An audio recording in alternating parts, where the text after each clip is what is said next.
A quick little video on this Thermo King Tri-Pack APU on this 2019 Freightliner. This unit does a number of things. One, it monitors the batteries. When the census is below 12.2 amps, it will fire up, charge your batteries.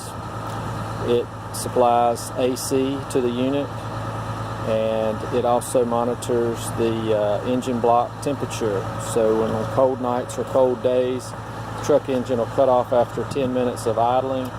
This thing will fire up, and it's got a water pump, so it'll pump and circulate water through the block to keep the engine warm. So I'm going to pause this and move to the interior of the truck.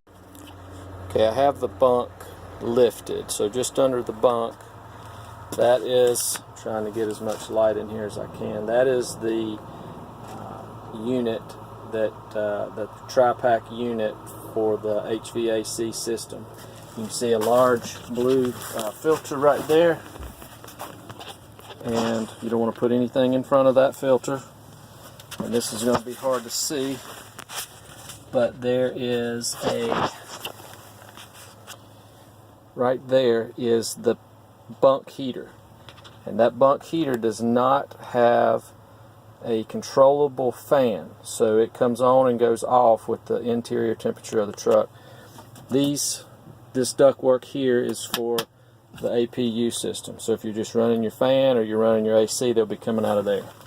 So this, looking just under the bunk here, that outlet, that is the APU, so you'll get just recirculating air or air conditioning out of there. This is your heat vent. So I'm going to pause this and close the bunk. Okay, so here's the control unit. Normally it would be on standby mode. You won't have to do this, but these are just sitting in the parking lot. So I'm going to hold the button. Standby just came on. I'm going to press it one more time. So now I have power. So right now it's in the cooling mode. So I'm going to just put it in the fan mode. So if I want heat, turn to heat, turn this up to your desired temperature, and leave your fan off. As I said, the bunk heater fan is non-controllable. And here's a tip: you need to give it 1 to 3 minutes, and the APU will fire up, and then the heat will come on, and it'll get warmer and warmer and warmer for you, and you can control your temperature here. But this needs to be off for heat. So I'm going to pause it while the APU starts up.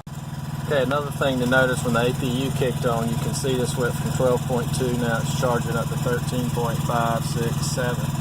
So I'm going to try to talk over the APU. So now I have heat blowing out of that small vent.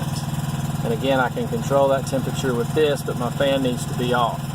So if I want to just recirculate air, just circulate air back here or in the cab, turn this to fan. I can dial that wherever I want, because it's just going to recirculate air. It's not going to have anything to do with temperature, and I turn my fans on. So now I have air coming out of the APU ventilation system. So if I want air conditioning, turn on the snowflake, turn that down, and then I'm going to have air. I'm going to pause this for just a second. Okay, so let's assume for a second that you've spent the night in the sleeper and it's cooling the next morning. You really don't have to do anything. When you come up to the truck to get ready to leave, you can hear the APU running back there. When I turn the switch on, after a couple seconds, the APU will shut off. Okay, you just heard it shut off.